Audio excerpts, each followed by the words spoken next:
you have to speak up, because if you don't do it before your marriage, when will you actually do it? And if you're not going to support your partner through this whole beginning phase, then in the future it's just going to get harder.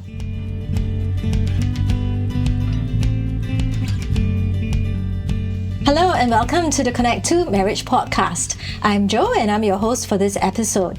In each episode of the Connect to podcast, we'll be tackling questions that couples ask about marriage, communication, conflict, intimacy, in-laws, outlaws, and much, much more. We hope you'll keep tuning in to learn with us as you grow closer, deeper, and stronger in your marriage. Now, did you know that in 2023, almost a fifth of all marriages in Singapore were inter-ethnic unions?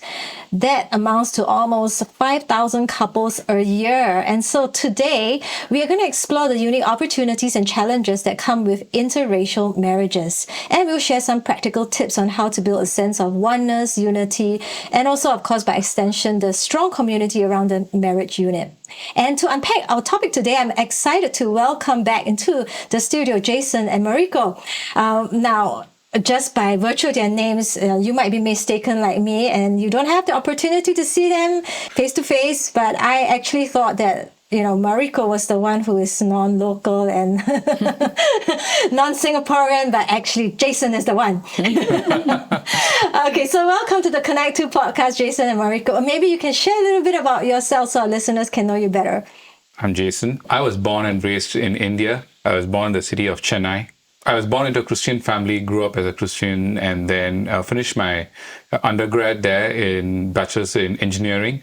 And after that, I was in IIT for about half a year. When I was there is when I applied for NUS, and I got a scholarship from MOE here to do my master's at NUS, and a total scholarship and Masters of Engineering in Mechatronics.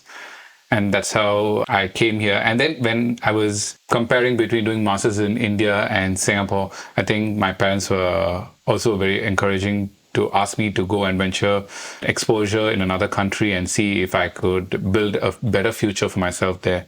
And with all that encouragement and my desire to also grow and venture out is how I landed in Singapore. Finished my master's, and I've been working now for about 11 years. And you landed a local wife too. Yeah, that's the biggest blessing, staying in Singapore, yes. And congratulations, now you're a full-fledged Singaporean. Yay. Okay, Mariko. Yeah, so I'm Mariko. I was the one that was born and bred in Singapore. And after 2 years of marriage, we decided to have kids. So now we have a wonderful 3-year-old who's also feisty and super adorable in some sense. Yeah. Okay, and just in case you are deceived by her name, there is no Japanese ancestry in her whatsoever. 100% full-blooded Chinese? Yes, full-blooded. Okay. Yes. I grew up actually going to cabs, and then the taxi driver actually asked me English? You speak English? And I'm like, yes, I do. Yeah, so I get it even without introducing my name. I have been mistaken to be Korean or Japanese. All right. Yeah. By your looks. Probably by the eyes. I think the slits maybe. Well, today we're going to call you the interracial couple. What were, the maybe initial or the most difficult challenges that you face as an interracial couple? When we were thinking about this, to be honest, we didn't really face that big a challenge, but then perhaps there were some racist comments maybe. I think more towards Jason, because my family can be quite racist. Not openly, but they will make very subtle comments that I think he brushes it off, but to me it's wait, what? I'm the one that gets more offended for him.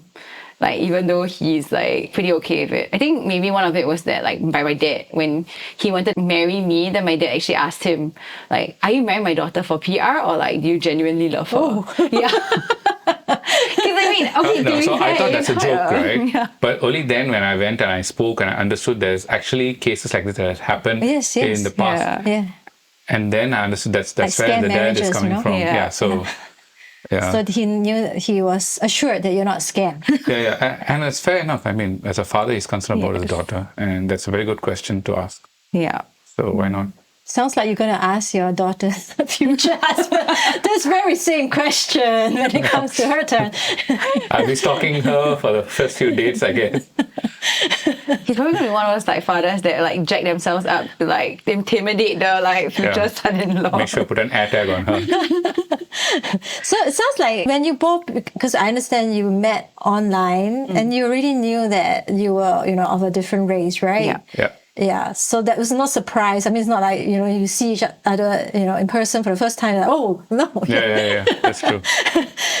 So did the challenges kind of surface only like with, I don't know, the extended family, community? So for myself, what I can say is, for some reason, I was attracted to Chinese girls. Yeah, and this is the truth. And then Maybe we'll not ask why. yeah, and then when I knew I had this liking for Chinese girls, and then I like Mariko, I think it's very important your mindset and how you approach things, because you should be mindful about you're going to try Chinese food more. You can't just be stuck to Indian food, because that's one of the most important things. Because when you're going for dates, right, she want to eat Jap and she might want to eat Korean barbecue. You can't say I want to eat my curry all the time, right? Indian cuisine also has a lot of varieties, but I think one of the things we always enjoyed the most is eating Jap food or KBBQ. Or after getting married, eating mala was a weekly thing for us. Okay, but did you already eat these cuisines before meeting her? Not as extensively as before meeting Mariko. No, I think mala was the first time like only after we dated. Yeah. Yeah, and then he like cried like the first time that he ate mala. Because it was too spicy or you loved something, it? Or? No, so something I need to make sure I always explain to people, they have the wrong impression is, they say, hey, but Indians should be very good with spices, what? So I said, Indians are good with food cooked with a lot of spices, not spicy food. Like Not flavor, spicy, hot. flavor Yeah, it's not food. flavor. Yeah, Okay. it's different. So the mindset about trying different food is important, and you should also be a little thick-skinned. I think sometimes when people spill out some kind of subtle racist comments, or sitting in a house and then they just speak Chinese, right, and not able to converse at all, you should still be able to put up a smile and then wait till the turn comes when they realize he's there, and then they translate that for you in English. I mean, it's the same when I hang out with like his sometimes- friends and family. Yeah, it's the same thing. Even with my friends, sometimes when they hang out, my 3 close friends are all from Chennai, from India. And sometimes they might just derail and start talking something in Tamil. She might also feel the same. So I think those are... Somehow I'm quite an expert, in trying to understand the conversations. Yeah. Despite it being in Tamil. So I do tell my friends, I give them a disclaimer, be very careful if you're going to share something in Tamil. She can catch. Because the language itself, like, they incorporate a lot of English inside also. So, like, I guess I can understand the context, like, based on certain, like, English words they, like, slip in. Yeah. So, You were made to marry an Indian then. yeah, exactly. Yeah. No, but like, I mean, honestly, like, what helped also, like, in our relationship was that, like, number one, I think both of us were in the Christians. same religion. Yeah. So then that, like, helped to, I guess, eliminate one of the barriers that we would encounter. Yeah, because if you're married, if it's a Hindu practices Indian, will be right? very I think it can just get very, very complicated, because you need to check with your astrologers. The stars are aligned. There's something called the caste system, and that might really complicate. And if it doesn't align even in one aspect of it, then the family will be totally against it. Okay, so Yeah. that kind of helped. Yeah, But I like what you said about the food. Yes, I always Open thought to that, food. I should marry an Indian man when I was younger, just because I love spicy food and curry, right? Anyway, my husband is pure Chinese. Okay. But this is good to take note of, because I think sometimes we take it for granted. And even when we talk about cultural differences, it can come in many forms. I'm glad that you also brought up that, there are certain things that we can look out for or try to find similarities. And faith could be one of them that can help bridge any cultural differences. So it sounds like it bridged, at least for both of you, that cultural difference. But the daily living, or how was it like especially with your parents?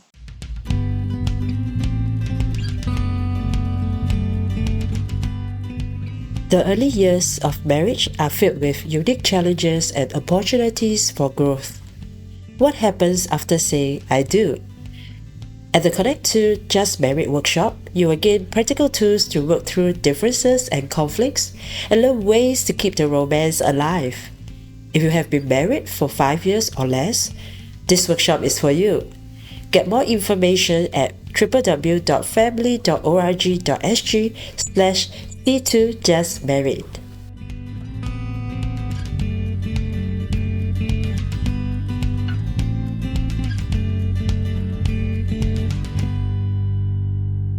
So we stayed with Mariko's parents after we got married during the COVID time when we were waiting for our house to get ready. It was very normal for me. I mean, they'll have breakfast, you have your own space there, and then they will not interfere and ask you questions as per se, and then you can talk if you want to talk to them, and they're pretty chill. So I didn't have a struggle. So those were all blessings for me that they didn't make my life difficult. And I think that's how my relationship grew with them. So it grew to a point like when we wanted to ask for advice, we'll just go sit next to them in their bedroom and just casually have a conversation. I won't feel like, oh, it's my in-laws, you go and talk, I don't want to talk. I love Chinese New Year. Before we got married. Before we he got loved married. it. Because you get to collect a lot of money, right? All right, okay. But after we got married, then no, he have to didn't give like money it. now? Yeah, he hated it. Yeah, they totally. I thought they will still give us taking young parents and all, but they totally just cut it off. Like, I mean, I totally understand the practice that once you get married, you don't get money. Jokes apart, I think I get to also meet the extended family because the entire family meets over the 3 days. The father's side, the mother's side. You get to connect and say hello, and you get to know who's who and how they related. And it's very nice. And another thing I picked up dating Mariko is mahjong. I love playing mahjong, and her grandmother taught me mahjong, so it was quite an addiction for me at some point in time. Like, our weekends were just burning with mahjong games back to back. Okay, so you're almost Chinese now, not just Singaporean. Yes. He initiates a lot of Chinese food. Even when I try to say like, oh, let's have Indian tonight, he's like, no. But how about this Chinese like restaurant that just opened? Let's try that I mean, instead. why don't we even just share what we just ate for lunch? I mean, we had Hunan cuisine. I love Hunan cuisine. It's very nice. The taste and the flavor. Okay, no objections. I like it too. But Mariko, was it similar? So Jason's parents live in Chennai, right? Yeah. And your first visit to Chennai would have been before you got married, or they came down to meet you? They came They down came to... down here to meet like my family and I.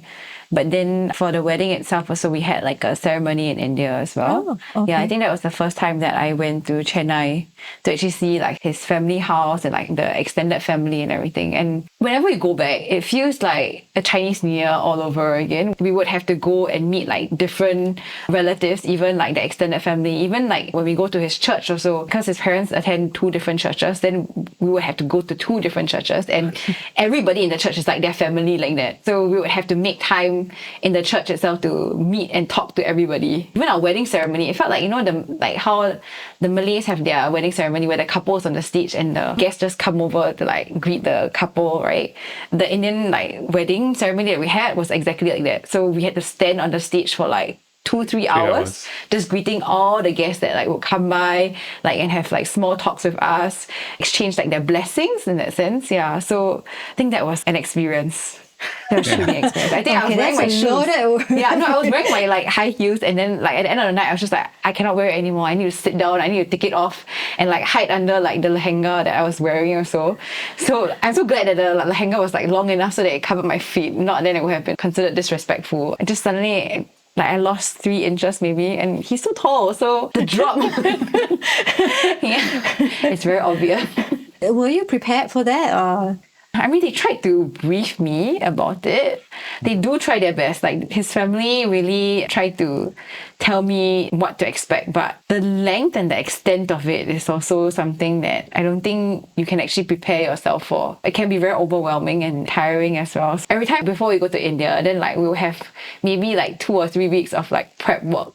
I would consider it, where, you know, he would tell me, okay, what are things to expect, the mindset that we should be going into the trip, and like how we should navigate through the different days and the entire trip as well. On my end, I felt like the first time that I went with my daughter after she was born, that was quite overwhelming, I guess, for me. And then also very stressful. Were you briefed before that first trip with your daughter?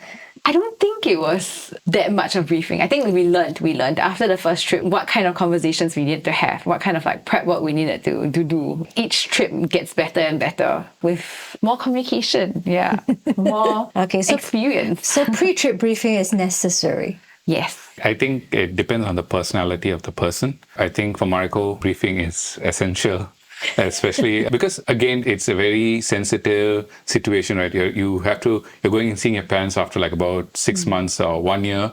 So there's expectations that they might have seeing their son. And then your wife has expectations that you must take care of them So how do you balance these two aspects of it? And so it's very important that you brief them, then you try to have those offline chats with your mom and dad separately, asking them and to manage certain things in a certain way. Then they will ask, why should we do that? And then you explain to Mariko, and then she's like, why should we do this? And I think the most challenging part was the meal time. Yes, I was going to bring that up too. The reason why is, in general, in India, we always eat 1 hour, all the meals later than not 1 hour. or even 2 hours. For example, here, dinner time even starts at 6. There, when I used to grow up, dinner time earliest was 8:30 or 9:30. Yeah. 9:30. Yeah. So for them, when I say it's dinner time and they came here to meet Mariko, I say, okay, now it's dinner. We're going to go to Mariko's house. But then my mom like, but I just had my evening tea. Dinner has to be around 8:30. I can't eat now at 6:30. Yeah. So it's the same thing when they came to India. Mariko was like, now I'm hungry. I'm breastfeeding, Kiona is hungry. But then my mom is like, the food is not ready yet. It's not yet dinner time. I'm trying to do it a little earlier, 7:30. But she's like, no, but it's 6:30 already. So I think nap time, sleep time is very essential. And sometimes I think in Singapore, the mindset is if you say 6:30, it's 6:30, 6:35. That's how it is. In India, you say 6:30. 6:30 can be up to 6:45, like that. 5 minutes can be 10, 15 minutes. It can be a little like around the corner kind of thing. So I think those were things that were kind of a challenge. I was trying to make people... But I think my parents have really onboarded very well. And they know how to manage things. And because last year, just Kiona and myself, we both went. And then they were very hands-on in supporting and helping. As how we as parents also journey and evolve with the kid, our parents also evolve and grow because maybe they're just a bit rusty from those 2 or 3 decades of experiencing that. Once they get used to it, I think they're back to normal also to how to so support. After 5 years, it's almost like running like a smooth machine. Smoother. I mean, there's still things that we cannot anticipate. So there will be those back and forth, but pretty satisfied where it is now, I guess. I mean, you can't expect all the stars to align the way you want. But for us, I think each of our parents have their own moody days or their own bad days. And we are okay to accommodate that. We are happy to. And all of us are human at the end of the day. We have a good and bad day. So we just understand that they are family. They are our loved ones. And we try to adjust when we have to. We give in. And then when we want to voice it out, we just voice it out. Are there any specific cultural traditions or practices that have kind of evolved from either of your backgrounds that you've chosen that, hey, we need to have this in our interracial home? I think one thing my mother keeps stressing on from the time we had Kiona, even from when we got married, is to make sure that we have family prayer. It's not a Indian cultural thing, but it's more of my family important tradition that we always do. Like we have family time, we read the Bible, and we literally kneel down and pray. That's how it's brought up. So my mom always said that try to read the Bible and pray. Physical Bible, not just the act. So that's something that we couldn't do very well for a while, but then now we're pretty consistent with Kiona, our daughter, to a point that even if you forget or if you're late and we just rush her to sleep, she'll say, Daddy, we're not reading the Bible today. So we're reading the Bible and we're praying and we're praying for each other. We give her also opportunity to pray in whatever way she can pray. And she's pretty good. I mean, she prays for all of us. So I think very important, family prayer. What's the best thing, maybe of your own culture that after being married to someone from another culture, it causes you to appreciate it? Because it almost sounds like Jason likes Chinese New Year perhaps even more than Mariko. I don't know. No, that's not true.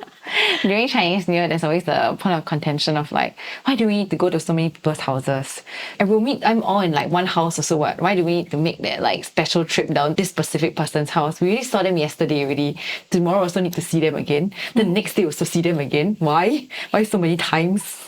So there'll be this kind of comments. But I do think that he's also slowly embracing the idea of, having a family-centric belief that it's not just a once-off thing throughout the whole year. So I try to meet up with my cousins also to build that bond so that it's not a touch and go kind of relationship. Yeah, and it's something that I think we're still working through and getting to understand and embrace also in our own family and making it a point to extend it beyond the three of us. Yeah. I think this would be a good point to address this question. In each podcast, we usually would address a frequently asked question that couples have about marriage. And today's question is from a fiancé. So my fiancé's family is traditional Chinese and has laid down many customs and expectations for our upcoming wedding.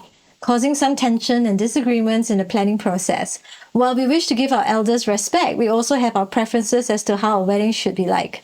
How can I help them to understand our own preferences and position? Oh, that's a great question. We got married at St. Andrew's Cathedral. We were thinking initially what kind of a marriage that we wanted to have. We jotted down like few things that how we wanted our marriage to be, who to invite, why do you want to do certain things, and how the order of service needs to happen for the wedding. I think certain things, my parents were saying, can we do something like the Indian tradition? I think nothing came from Mariko's side because they were pretty chill. They're fine as far as the wedding is happening. I don't think my parents knew like tradition. Yeah. For us, I think I had to explain to my mom certain things. How, like for example, in India, the wedding usually happens in the evening. It happens like from 4 to 6 and followed by the reception. But here it happened on a Saturday morning. So I explained to them why they do it on Saturday mornings and then what is the order of service, why they do different aspects of the service. So I think one thing that we did a little different from the usual weddings here is we had Mariko to wear something called a thali. Which is according to the Indian tradition, which is a kind of, instead of a wedding ring, they put something like a kind of a gold necklace, which symbolizes the same thing what the ring symbolizes, which is love, being together, and also forever supporting each other.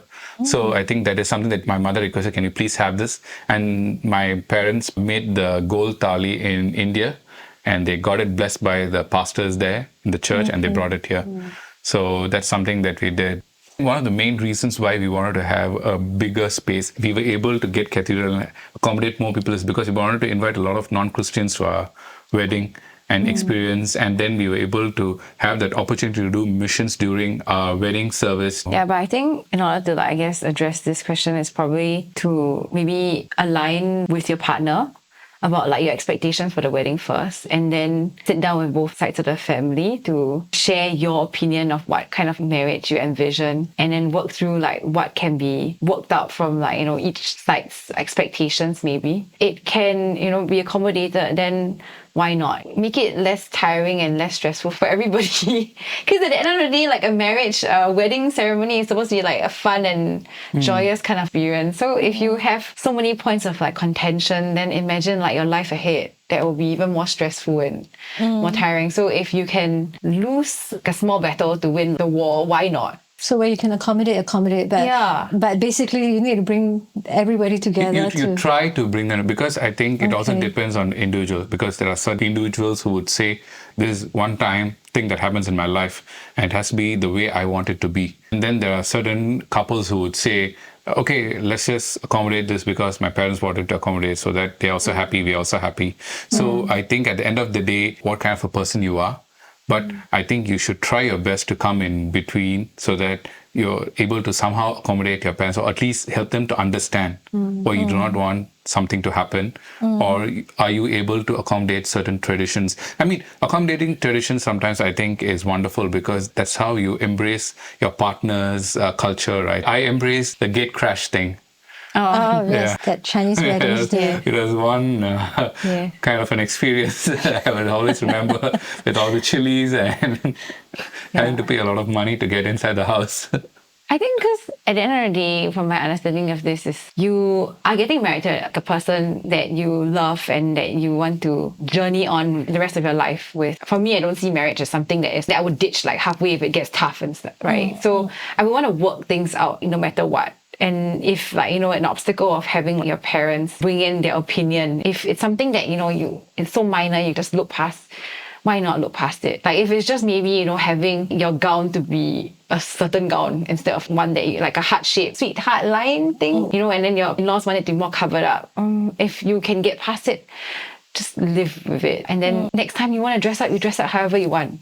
Yeah, that kind of like, I guess, philosophy that I want to embrace. But then if it's, for example, I guess if they want like a grander hall, right? Because they want to accommodate more guests. If that's out of your budget, you have to put your foot down and say like, that cannot work because we can't afford it. And you have to speak up, because if you don't do it before your marriage, when will you actually do it? And if you're not going to support your partner through this whole beginning phase, then in the future it's just going to get harder. I love that. Yeah, speak your mind. I don't know how it is in the Indian families, but I think in many Asian cultures, we don't quite speak our mind. We kind of assume that you know what we expect and you should deliver it. Yeah, But I the think Indian culture is like that. Oh, also, so see, she has certain things in common, right? But this whole thing about when you come together to talk things through, people have to speak their minds. Otherwise, we're just second guessing, and it's a bit difficult also to accommodate. But I just love the point about how, as an individual and also as a couple, we do need to kind of balance things up a bit and remember that we are in for the long game. I do love it when you say that, if it's something that we can turn a blind eye to for the larger win, we should just do it. Yeah, so with that, I hope this is enough tips for our guest that has asked this question, and they do make it down the aisle successfully. And have, that celebrative, joyous wedding occasion that Mariko, you talked about. All right, that's actually all we have time for today. So thank you so much, Jason, Mariko, for just so candidly sharing about your lives, your story, your relationship with us, and how you have blended two families across the miles. Do you have any last parting words for our listeners? Yes. What I would say is, I think you have heard this a lot, and I would just like to stress on this aspect of, as a couple, as a partner, or as an individual, or even as a parent, I think not always every season has to happen the way it has to happen. Sometimes we just plan it so well, we structure it so well, and we want to do it like this. But I think there are some bad days or things that don't happen the way it wanted to. I would just encourage everybody that it's just one of those bad days, and just hope that things would get better. Just don't get disheartened and say, this is not working the way we're bringing up our daughter, or this is not working the way we're trying to work things out as a couple. Sometimes just take a step back, look at the bigger picture and see what can be done, or observe and see what could be done better the following day. And just don't give up. Keep communicating. Yeah. Communication is key. Yeah, that's very hopeful. This too shall pass. Yeah, that's right. Yes, it's true. Every phase it's just a phase. You will get past it and then you will miss it. Yeah. Not the difficult ones, but But you learn and treasure those as well. Yes, but I think that is a very hopeful note on which we end. And so with that hopeful note, we usually end each podcast with a couple challenge for our listeners to do and share with each other. Whether or not you're with your spouse, you can always share this and do this challenge with him or her.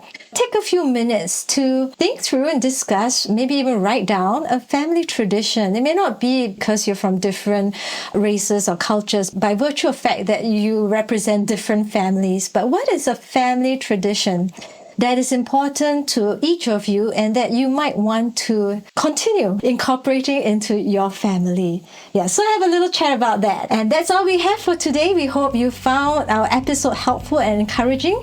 Do share this podcast with a friend who might also benefit from it. And for more marriage resources, do check out our latest articles at family.org.sg.